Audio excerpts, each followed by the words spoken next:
Slow and ஸ்டெடியா Indian மார்க்கெட்ல ஒரு பொருள் வந்து ஊடுருவ ஆரம்பிச்சிருக்கு. அதனோட பிசினஸ் பத்தி தான் இன்னைக்கு நம்ம வீடியோல நம்ம டிஸ்கஸ் பண்ண போறோம். ப்ரோஸ் கான்ஸ் எல்லாமே நம்ம வந்து டிஸ்கஸ் பண்ண போறோம். ஓகே, ரெண்டு பேர் இந்த வீடியோ வந்து மேக் பண்ணலான்றதுக்கு இன்ஸ்பிரேஷன் இருந்தது. ஒன்னு அஜய் கோபிநாத் அப்படின்றவங்க, அண்ட் செகண்ட் பாத்தீங்கன்னா நம்ம டாக்டர் அருண்குமார். பல பேருக்கு தெரியும், ஃபுட்டுல இதை சாப்பிட வேணாம்னு இன்டர்நெட்டே கதறிட்டு இருக்கும்போது அப்படிலாம் ஒன்னும் இல்ல, இதுல இவ்வளவுதாங்க இருக்குது, நீங்க தாராளமா சாப்பிடலாம், ரொம்ப ஈஸியா அந்த விஷயத்த மைல்டா பீப்புளுக்கு வந்து கன்வே பண்ணிடுவாங்க. இந்த இண்டஸ்ட்ரியை பத்தி நம்ம பேசலாம் கன்க்ளூட் பண்ணதுக்கு டாக்டரோட வீடியோவே ஒரு முக்கியமான ரீசன். ஃபர்ஸ்ட் வந்து அஜய் கோபிநாத் அவரை பத்தி பாத்துடலாம். நிறைய பேர் மோஸ்ட்லி வந்து யூடியூப்ல பாத்திருப்பீங்க. மைக்ரோ கிரீன்ஸ் வளர்ப்புல ஒரு மினிமம் இன்வெஸ்ட்மெண்ட்ல ஸ்டார்ட் பண்ணி ஓரளவுக்கு அவரோட பிசினஸ் நல்ல லெவல்ல ஸ்கேல் அப் பண்ணி கொண்டு வந்து நிறுத்திருக்காரு. நிறைய கிளைம்ஸ் இருக்கு, அவர் இவ்வளவு சம்பாதிக்கிறாரு அவ்வளவு சம்பாதிக்கிறாரு, நீங்க பார்த்தாலே நீங்க தெரிஞ்சுக்கலாம். இப்போ மைக்ரோ கிரீன்ஸ் வந்து அவ்வளவு தூரம் எஃபிஷியன்டா நம்ம உடம்புக்கு நியூட்ரியன்ஸ் கொடுக்குதான்றதால தான் அந்த வீடியோ வந்து இத்தனை நாள் நம்ம மேக் பண்ணாம இருந்தோம். மைக்ரோ கிரீன்ஸ் வந்து நம்ம சாப்பிடுற கீரை வகைகள், முழுமையாக வளர்ந்த கீரை வகைகளை விட பெனிஃபிஷியலா அப்படின்னு சொல்லிட்டு ஒரு டவுட் நமக்கு இருந்துச்சு. அதனோட கிளாரிட்டி தான் டாக்டர் அருண்குமார் வந்து கொடுத்திருந்தாங்க. அதனோட ஒரு குட்டி வீடியோ மட்டும் நீங்க பாத்துக்கோங்க. வணக்கம் நண்பர்களே. நிறைய சத்துக்கள் வேணும், நிறைய நுண் சத்துக்கள் நிறைய வேணும், நிறைய ஃபைபர் நார்ச்சத்து வேணும் அப்படின்னா டெஃபினட்டா இந்த மைக்ரோ கிரீன்ஸ் வந்து ஒரு நல்ல ஆப்ஷன் தான். இப்போ டாக்டர் சொல்ற மாதிரி மைக்ரோ கிரீன்ஸ்ல நம்ம நார்மலா சாப்பிடுற கீரையை விட நியூட்ரியன்ட் வேல்யூ வந்து கொஞ்சம் அதிகம் இருக்கிறது வந்து தெரிய வருது. என்னடா மைக்ரோ கிரீன்ஸ்னா ஃபர்ஸ்ட் என்னன்னு சொல்லுமா அப்படின்ட்டு கேட்டீங்கன்னா ஒண்ணுமே இல்ல. நம்ம ரெகுலரா விதை போட்டு ஒரு பொருளை விளைவிப்போம், கரெக்ட்டுங்களா? அது ஒரு 2 to 3 இன்ச், இப்ப கீரையே இருக்குன்னா அரைக்கீரை விதையை நம்ம போடுறோம்னா ஒரு 2 to 3 இன்ச் வளர்ந்ததும் அதை நம்ம கட் பண்ணா அது மைக்ரோ கிரீன்ஸ். முள்ளங்கியோ ப்ரோக்கோலியோ கடுகோச்சியா விதைகளோ எது ஒண்ணு போட்டோம், அது வந்து துளிர் விட்டு ஒரு 2 to 3 இன்ச் வளர்ந்து வந்து நிக்கும் இல்லையா, அதை வந்து நம்ம கட் பண்ணி சாப்பிடுறதுக்கு பேர் தான் மைக்ரோ கிரீன்ஸ். ரொம்ப சிம்பிள். பேசிக்கா பாத்தீங்கன்னா இப்ப நார்மலா நம்ம கீரையை கல்டிவேட் பண்ணணும்னு வச்சுக்கோங்க, அதுக்குன்னு ஒரு குறிப்பிட்ட மாசம் வந்து தேவைப்படும், மினிமம் 1 monthனு வச்சுக்கோங்க. பட் இந்த மைக்ரோ கிரீன்ஸ் வந்து நமக்கு ஒரு 7 to 12 daysல முடிஞ்சிடுது. ஐ மீன் நியர்லி வந்து ஒரு ஹாஃப்ன்றதோட ரெகுலரா பண்றதோட ஒரு குவார்டர் ஆஃப் திங்ல வந்து நமக்கு வந்து முடிஞ்சிடுது. பட் அதனோட நியூட்ரியன்ட் வேல்யூமே வந்து ஜாஸ்தி இருக்கு. லைக் இந்த ஒரு பர்டிகுலர் விஷயம், இந்த பிசினஸ் வந்து இன்னைக்கு பரவலா பல இடங்கள்ல இவால்வ் ஆக ஸ்டார்ட் ஆகிருக்கு. நிறைய பேர் கையில எடுக்க ஸ்டார்ட் பண்ணிருக்காங்க.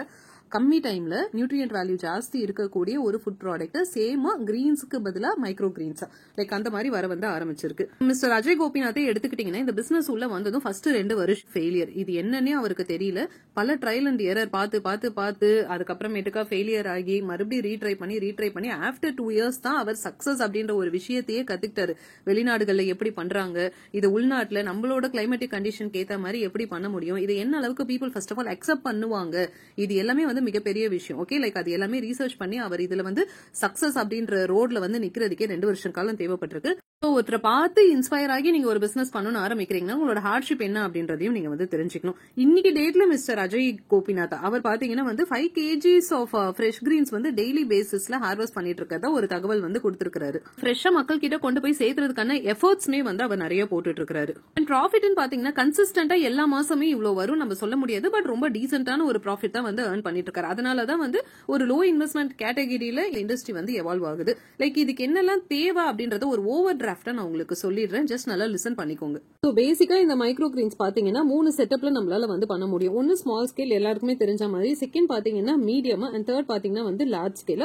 லைக் நம்ம என்ன ஸ்கேல்ல ஸ்டார்ட் பண்ண போறோம்ன்றத பொறுத்து நம்ம இன்வெஸ்ட்மெண்ட் அண்ட் ப்ராஃபிட்ஸ் வந்து நமக்கு மாறும். ஸோ பேசிக்கா இது எல்லாத்துக்குமே என்ன தேவை அப்படின்னா காமனா க்ரோயிங் ஸ்பேஸ், ஒரு ப்ராப்பரான சிக்னிபிகண்டான ஒரு பிளேஸ் வந்து நமக்கு தேவைப்படுது. எல்லாம் ஸ்மால் ஸ்கேல்ல பண்ணும்போது ஒரு 50 to 100 ஸ்கொயர் ஃபீட் இடம் அப்படின்றது நம்ம வீட்லயே ஒரு போர்ஷன் நம்மளால யூட்டிலைஸ் பண்ணிக்க முடியும். செகண்ட் பாத்தீங்கன்னா வந்து க்ரோயிங் மெத்தட்ல வந்து எய்தர் சாயில் பேஸ்டு அப்படி இல்லைன்னா வந்து பிட் பேஸ்டு, லைக் அந்த மாதிரி நிறைய விஷயங்கள் பண்ணிட்டு இருக்காங்க. ஹைட்ரோபோனிக் சிஸ்டமே வந்து இதுல இம்ப்ளிமெண்ட் பண்றாங்க. எக்யூப்மெண்ட்ஸ், நேச்சுரல் லைட் இருக்குன்னா நம்ம நேச்சுரல் லைட், நேச்சுரல் வென்டிலேஷன் இது எல்லாமே யூட்டிலைஸ் பண்ணிக்கலாம். அப்படி இல்லைன்னா வந்து எல்இடிஸ் வந்து யூஸ் பண்றாங்க. நேச்சுரல் லைட் நம்ம இடத்துல ப்ரொவைட் பண்ண முடியாதுன்ற இடத்துல லைட் வந்து மேண்டேட்டரி. ஷெல்ஃபிங், ரேக்ஸ், ட்ரேஸ் இது எல்லாமே வந்து மேண்டேட்டரி. ஓகே, இனிஷியலா நமக்கு தேவைப்படக்கூடிய இன்வெஸ்ட்மெண்ட் செக்ஷன்ஸ் வந்து இதெல்லாம் தான். அண்ட் சீட்ஸ், முக்கியமான ஒரு விஷயம் அதுதான். க்ரோயிங் மீடியம், நான் முன்னாடியே சொன்ன மாதிரி கீழே சாயிலோ இல்ல கோகோ காயரோ இல்ல வந்து ஹைட்ரோபோனிக் மேட்ஸோ இதுல எது தேவையோ நம்ம வந்து எடுத்துக்கலாம். இதை எப்படி மேக் பண்ணணும் அப்படின்றது ரொம்ப சிம்பிள். பிகாஸ் எனிவே ஸ்டார்ட் பண்ணணும் அப்படின்னா இனிஷியலா வீட்ல இருந்து ஒரு 2-3 ட்ரேல தான் நம்ம ஸ்டார்ட் பண்ணுவோம், ரைட்? லைக் யூடியூப்ல பார்த்துட்டு அவங்க எப்படி பண்றாங்களோ the சேம் ப்ரொசீஜர்ல நம்ம ஸ்டார்ட் பண்ணி பார்க்கலாம். இஃப் இட் இஸ் ஒர்க்கிங் அவுட்னா we can take it to the next level. And marketing and sales, like அதுக்குமே நம்ம கொஞ்சம் இன்வெஸ்ட் பண்ணி ஆகணும், ரைட்டுங்களா? லைக் இப்போ பேக்கேஜிங் ஆக இருக்கட்டும், பிராண்டிங் ஆக இருக்கட்டும். பிகாஸ் இப்போ மைக்ரோ கிரீன்ஸ் வந்து அவ்வளவு ஈஸியா எல்லாருமே கன்சூமர் நமக்கு வந்து எடுத்துக்குவாங்களா அப்படின்றது வந்து டவுட் தான். பிகாஸ் புதுசா ஒரு ப்ராடக்ட்டை மக்கள்கிட்ட நம்ம கொண்டு போய் சேர்த்தும் பொழுது அதை பத்தின ப்ராப்பரான ஒரு வேல்யூவேஷன் கிடைக்காம அவங்க சட்டுன்னு வந்து அந்த ப்ராடக்ட்டை கன்சியூம் அப்படின்ற ஜோன்ல வந்து எடுத்துட்டு வர மாட்டாங்க. அப்ப அதுக்கு தேவையான சேல்ஸ் ஸ்ட்ராட்டஜி, மார்க்கெட்டிங் ஸ்ட்ராட்டஜி எல்லாமே வந்து நம்ம ஃபாலோ பண்ற மாதிரி இருக்கும். இல்லாம மைக்ரோ எக்ஸ்பென்சஸ் சொல்லுவாங்க, அதாவது மிசலேனியஸ் எக்ஸ்பென்சஸ் சொல்லுவாங்க. லைக் ஹார்வெஸ்டிங் டூல்ஸ், பேக்கேஜிங்க்கு தேவையான டூல்ஸ், நமக்கு சீட்ஸ்ல வந்து நம்ம என்ன லோவஸ்டா எப்படி பர்ச்சேஸ் பண்ண முடியும், லைக் அது எல்லாமே இப்ப நம்மளோட ஏரியா பொறுத்து, இப்ப சென்னையில இருக்குன்னா சென்னையில ஒரு ரேட் இருக்கும், கோயம்புத்தூர்ல வந்து ஒரு ரேட் இருக்கும். லைக் அதுக்கேத்த மாதிரி பார்த்து தான் அந்த இன்வெஸ்ட்மெண்ட் ரேஞ்ச் வந்து நமக்கு கேட்டகரைஸ் ஆகும். இனிஷியலா ஸ்மால் ஸ்கேல்ல வீட்லயே வச்சு நம்ம ட்ரை பண்ணி பார்க்கணும்னா அந்த எக்யூப்மெண்ட்ஸ்க்கு தேவையானது லைக் வந்து சீட்ஸ் இது எல்லாத்துக்குமே எல்லாமே சேர்த்து பாத்தீங்கன்னா ஒரு 5,000 to 10,000 ஆன் ஆவரேஜ் நமக்கு செலவாகும். அதையே நம்ம இன்வெஸ்ட் பண்ணி வீட்ல வந்து நம்ம ட்ரையல் பண்ணி பார்க்கலாம். ஸோ இதுல வரக்கூடிய ஒரு ப்ராப்ளம்னு பார்த்தா என்னன்னா வந்து ஃபங்கல் இஷ்யூஸ் வந்து வரலாம். ஸோ ப்ராப்பரான ஆப்டிமல் க்ரோயிங் கண்டிஷன்ல வச்சு நம்ம பண்ணணும். ஓகேங்களா? ரிட்டர்ன் ஆஃப் இன்வெஸ்ட்மெண்ட் அப்படின்றது ஸ்டேஜஸை பொறுத்து மாறும். இப்போ ஸ்மால் ஸ்கேல்ல பண்ணிட்டு இருக்கும்போது ஒரு குறிப்பிட்ட minimum level of investment returns தான் வந்து நமக்கு வரும். அதே ஹையர் லெவல்ஸ்ல ஆன் எக்ஸ்பீரியன்ஸ் நம்ம போகும்போது ப்ரொடக்ஷன் காஸ்ட்டை வந்து எப்படி ரெடியூஸ் பண்றது அப்படின்றது நமக்கு தெரிஞ்சிடும். எப்படி கண்டினியூஸ் சப்ளை வந்து கொடுக்கறது, வேஸ்டேஜ் ஆகாம பொருளுங்களை எப்படி வந்து நம்ம பாதுகாக்கிறது, இது எல்லாமே தெரிஞ்சதுக்கு அப்புறமேட்டுக்கா அந்த போர்ஷனுமே நமக்கு வந்து இன்க்ரீஸ் பண்ண ஆரம்பிச்சிடும். இப்போ இந்த 4 ஃபேக்டரை டிபெண்ட் பண்ணி இருக்குது. ஒன்னு வந்து மார்க்கெட்டோட டிமாண்ட், செகண்ட் பாத்தீங்கன்னா ப்ரொடக்ஷன் காஸ்ட், மூணாவது பாத்தீங்கன்னா பிரைசிங் ஸ்ட்ராட்டஜி, அண்ட் நாலாவது பாத்தீங்கன்னா சேல்ஸ் சேனல்.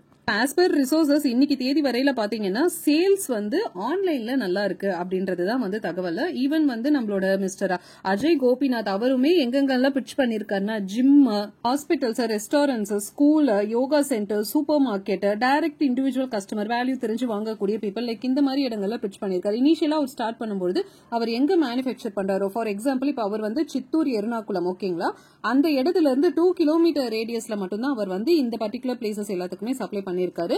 கொஞ்சம் கொஞ்சமா அவர் எக்ஸ்பேண்ட் ஆக ஆக பாத்தீங்கன்னா ஒரு பிரான்ச்சைசி மாடலா all throughout the country, for example இப்ப சென்னையில, பெங்களூர்ல அந்த மாதிரி பிரைமரி லொகேஷன்ஸ்லயுமே தன்னோட மாடல்ஸ் வந்து பிளேஸ் பண்ண ஆரம்பிச்சிருக்காரு.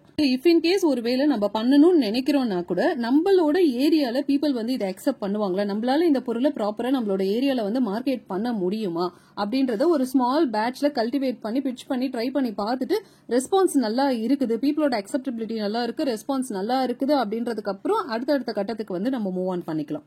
ஸோ நான் முன்னாடியே மென்ஷன் பண்ண மாதிரி இதனோட பிக்கெஸ்ட் அட்வான்டேஜ் பாத்தீங்கன்னா இதனோட கல்டிவேஷன் டைம் ரொம்ப கம்மி, இதனோட நியூட்ரியன்ட் வேல்யூஸ் நீங்க பாத்தீங்கன்னா நம்ம ரெகுலரா சாப்பிட்ற கிரீன்ஸை விட அதிகம். ஸோ பீப்புள் இதை அக்செப்ட் பண்றதுக்கான பாசிபிலிட்டிஸ் வந்து ஓரளவுக்கு நல்லாவே இருக்குது. அண்ட் நெகட்டிவ் சைடு அப்படின்னு சொல்லிட்டு எடுத்துக்கிட்டீங்கன்னா பிரைசிங் தான். பிகாஸ் பாத்தீங்கன்னா ஆன் அன் ஆவரேஜா ஒரு 100 கிராம்ஸ் ஆஃப் மைக்ரோ கிரீன்ஸே பாத்தீங்கன்னா உங்களுக்கு வந்து 100 rupeesக்கு மேல வந்து டிராவல் ஆயிட்டு இருக்குது. நம்ம கீரை எல்லாம் பாத்தீங்கன்னா ஒரு கத்தை எடுத்துக்கிட்டு வந்தாலே 10 ரூபா தான். பட் இந்த ஸ்டேஜ் வந்து நமக்கு மாறும். பிகாஸ் வந்து ரேசிங் டிமாண்ட்ல மைக்ரோ கிரீன்ஸ் இண்டஸ்ட்ரி இருக்குது அப்படின்னும் பொழுது ஆட்டோமேட்டிக்கா சப்ளை அண்ட் டிமாண்ட் அந்த ஒரு பேசிஸ்ல இதனோட ப்ரொடக்ஷன் அதிகமாச்சுன்னா இந்த பிரைசிங் குறையறதுக்கான வாய்ப்புகள் வந்து நமக்கு இருக்கு. இது வந்து நம்ம பொறுத்திருந்து தான் பார்க்கணும். ஸோ ஒருவேளை நீங்க வந்து இந்த மைக்ரோ கிரீன்ஸ்ல பிசினஸ் ஆரம்பிக்கணும்னு நினைக்கிறீங்கன்னா ப்ராப்பரா உங்களோட ஏரியால என்ன மார்க்கெட் ரீசர்ச் வந்து போயிட்டு இருக்கு, என்ன மார்க்கெட் வந்து அங்க இருக்கு, அக்செப்டபிலிட்டி எவ்வளவு இருக்குது அப்படின்றத ப்ராப்பரா ரீசர்ச் கண்டக்ட் பண்ணிட்டு அதுக்கப்புறமேட்டு நீங்க ஸ்டார்ட் பண்ணுங்க. சின்னதா ட்ரையல் அண்ட் ஜோன் எரர் பார்த்துட்டு அதுக்கப்புறமேட்டா பிசினஸ் ஸ்கேல் பண்றது தான் இன்னைக்குமே வந்து அட்வைசபிள். ஹோப்ஃபுல்லி இந்த வீடியோ உங்களுக்கு யூஸ்ஃபுல்லா இருக்கும்னு நம்புறேன். இன்னொரு நல்ல வீடியோல நம்ம நெக்ஸ்ட் வீக் மீட் பண்ணலாம். கூகுள்ல போயிட்டு மைக்ரோ கிரீன் சக்சஸ் ஸ்டோரி நீங்க தேடி பாருங்க, நிறைய பேர் இதை பண்ணிருக்காங்க சக்சஸ்ஃபுல்லா. லைக் அதனோட இன்ஃபர்மேஷன் எல்லாமே நீங்க எடுத்துக்கிட்டீங்கன்னா உங்களுக்கு இனிஷியலா இந்த பிசினஸ் ஸ்டார்ட் பண்றதுக்கு ரொம்ப யூஸ்ஃபுல்லா இருக்கும். இன்னொரு நல்ல வீடியோ நம்ம நெக்ஸ்ட் வீக் மீட் பண்ணலாம். Take care, by.